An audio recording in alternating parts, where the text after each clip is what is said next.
자, 보겠습니다. 이제 관료제 들어갈게요. 자, 관료제 하면 생각나는 게 이제 막스 베버죠. 막스 베버라는 사람이 이거를 주장하게 된 이유 중에 하나가 그 전에가 어떤 시절이었는지 잠깐만 얘기해 드릴게요. 그 전에가 말 그대로 왕권. 그래서 아빠가 임금이면 나도 임금이야. 할아버지가 임금이면 아빠 임금이고 나도 임금이야. 내가 바보 같아도 임금이야. 그죠? 그리고 아빠가 노예면 나도 노예야. 내가 되게 똑똑해도 노예가 된다는 거죠. 말 그대로 계급제, 신분제였었어요. 이러다 보니까 많은 사람들이 이건 말도 안 돼. 불평불만을 하게 됐고 이거에 대해서 반기를 든 사람이 막스 베버라고 합니다. 막스 베버는 지배를 크게 세 가지를 얘기를 하고 있어요. 이게 여러분 117쪽을 보시면 돼. 거기 117쪽 전통적 지배. 자, 그 다음에 카리스마적 지배. 그 다음에 합법적 지배. 그래서 크게 세 가지 지배를 얘기를 했습니다. 지배. 전통적 지배가 앞에서 얘기했던 왕권. 네, 그런 걸 얘기한다. 그래서 이게 대물림을 하는 거죠. 이걸 우리 전통적 지배다라고 하면서 가장 이치 않아 합리적이지 않다 이렇게 표현했고요.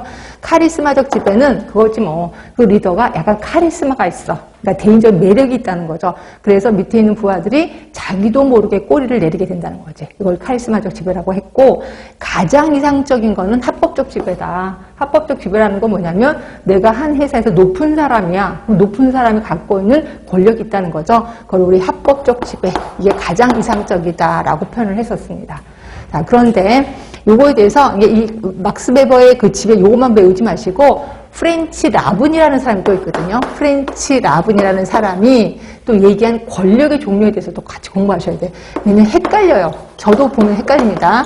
프렌치 라븐이라는 사람은 권력의 종류를 5개를 제시했어요. 5개를 제시했는데 이 합법적 지배를 뭐라고 표현했냐면 합법적 지배를 갖고 있는 사람을 정통적 권력을 갖고 있다 이렇게 표현했어요. 헷갈리지 벌써. 그렇죠? 그러니까 정통적 권력을 갖고 있는 게 합법적 지배다라고 표현했거든요. 그죠? 그게 어디냐면 일단 줄을 좀 더 쳐줄게요. 119쪽으로 가시면 돼요. 119쪽에 가시면 맨 밑에 쪽에 권력의 유형이 있을 거예요. 보이시지? 프렌치 라븐이라는 사람 아래쪽에 있을 겁니다. 권력의 유형.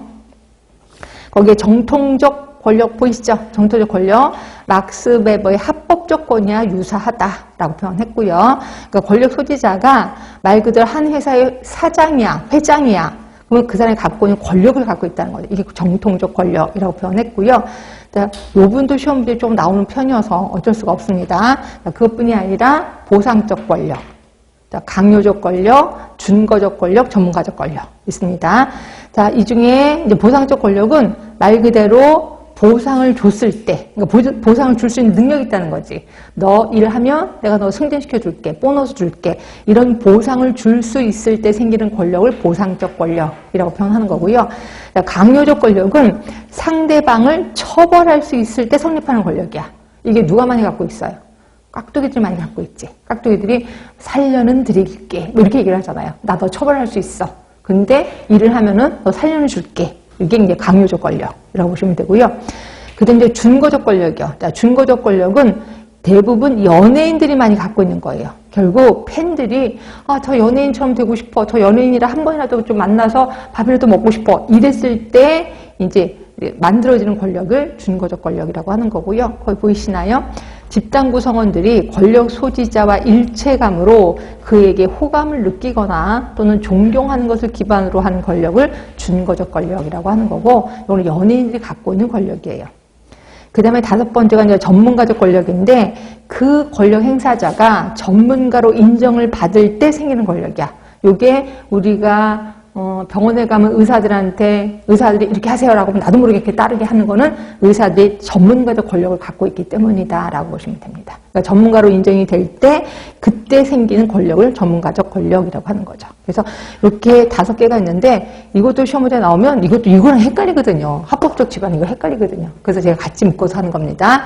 막스 베버는 3가지를 얘기했고 프렌치 라븐은 5가지를 얘기했는데 그 중에 합법적 지배를 정통적 권력이라고 표현했고, 그 다음에 또 기억하실 거는 아까 거기 보시면 전문가적 권력. 얘도 워낙 시험 문제 나와서 전문가적 권력도 기억을 해주시고, 그 다음에 또 기억하실 게 준거적 권력. 이것도 좀 기억을 해주세요. 나머지는 뭐 그냥 보상 권력 이런 거는 그냥 넘어가더라도 요 세 개는 꼭 기억해 주셔야 돼. 정통적 권력, 전문가적 권력, 준거적 권력. 네, 그렇게 해서 보시면 되고. 다시 앞으로 오셔서 막스 베버의 이론의 지배. 이거 잠깐 보겠습니다. 이거 하고 다시 처음부터 갈게요. 117쪽에 동그라미 3번 막스 베버 전통적 지배. 이걸 정이라고 외우시면 큰일 나요. 전통적입니다. 지배의 정당성의 근거가 과거부터 존속되어 온 전통이나 지배자의 권력의 신성성에 대해